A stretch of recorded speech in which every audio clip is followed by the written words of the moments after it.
Hello everyone, this is my first time. I'm Tony and this is my channel. Did you just say my? Hello guys, I'm the input guy and it's my channel. Yours, then do it yourself. Okay, ours. Okay, so guys, carry on. Doctors are meant to protect life, but what happens when the person you trust the most is the one you should fear? Today, we dive into the chilling story of Dr. Harold Shipman, one of the most prolific killers in modern history.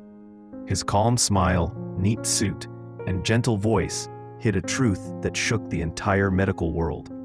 This is the life, crimes, and trial of the doctor who betrayed an entire profession. Harold Frederick Shipman was born on January 14, 1946, in Nottingham, England.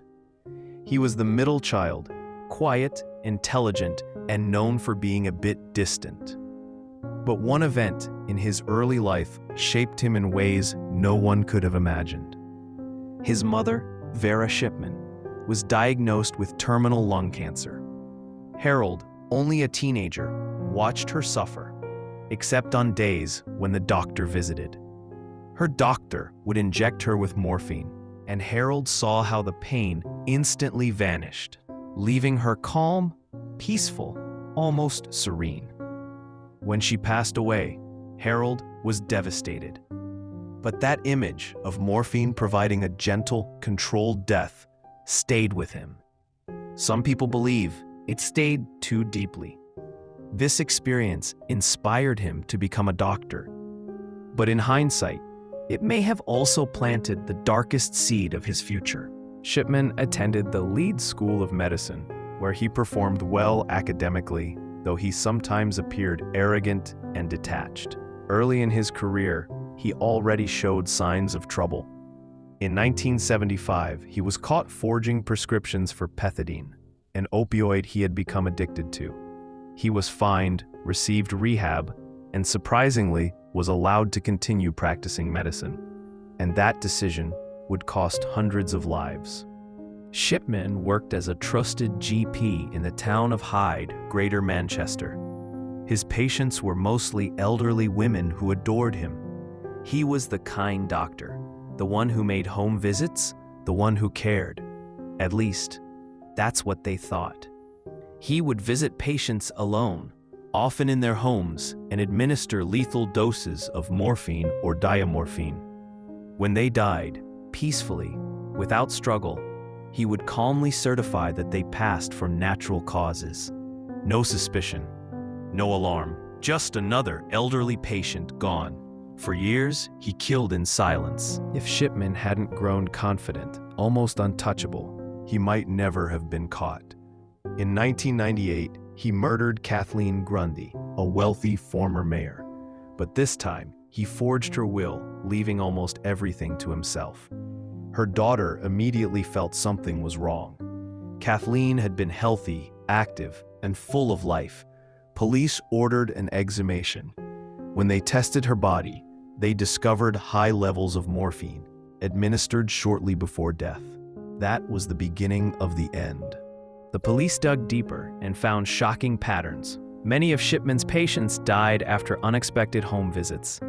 He often insisted no post-mortem was needed. Medical records were altered after deaths to make victims look more ill.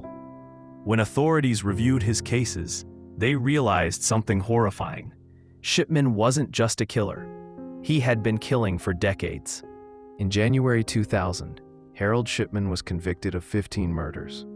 But a later inquiry estimated he killed at least 215 people, and possibly more than 250, making him one of the deadliest serial killers in history. His expression in court was chilling, calm, emotionless, almost bored. He insisted he was innocent until the end. Shipman was sentenced to life imprisonment, with a recommendation that he never be released. On January 13, 2004, one day before his 58th birthday, he was found hanging in his prison cell. Some say it was an escape from justice. Others say he wanted to leave behind the final word, silence. He again is the input guy. Some precious lives were lost because of a mental illness, ignorance, or just system failure. Shipman murdered Mary West, 81, at her home on March 6, 1995, while her friend Marion Hatfield waits for her friend, but what came was the news of her death. His another victim he claimed he had called an ambulance for, Lizzie Adams, when he was discovered in her home on 28 February 1997 by one of her friends. He then pretends to cancel it when it was cleared another amazing dancer had lost her life. Phone record shows no such calls were made. He said she died of pneumonia. Another victim of his, Ivy Lomas, 63, was killed at his surgery May 29, 1997. He then carried on seeing other patients like nothing happened and without telling anyone about her death. He altered her medical records 2 days later. He even joked about reserving a seat for Ivy Lomas just because she was a regular attender at the surgery. And there were tons of other amazing people he had killed just because of his psychotic behavior, arrogance, or just a system failure. Tony! Oh, what happened? Oh, sorry, I fell asleep. Facts. Here are some facts that aren't widely discussed. 1. A computer error almost saved him. During early investigations, a computer miscalculated his death statistics, making them seem normal, so he slipped past suspicion once. 2. Many bodies were cremated. This erased physical evidence. Some experts believe he targeted cremation-prone families on purpose. 3. Nurses suspected him years earlier. Some colleagues felt his death rates were unusually high, but no one challenged him.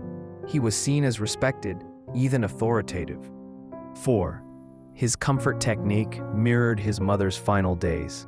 Many believe Shipman was reenacting the peaceful, morphine-induced death he saw as a teenager, except he took that memory to a monstrous level. 5. Hundreds of medical records were altered.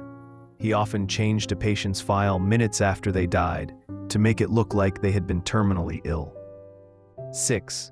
A mysterious gap in his timeline. There is a period in his early career where records are incomplete. Some investigators suspect he may have killed even before moving to Hyde. Harold Shipman didn't just murder individuals. He murdered trust. Trust in doctors, trust in healthcare, trust in compassion. Sometimes evil doesn't hide in the dark. It hides behind a white coat.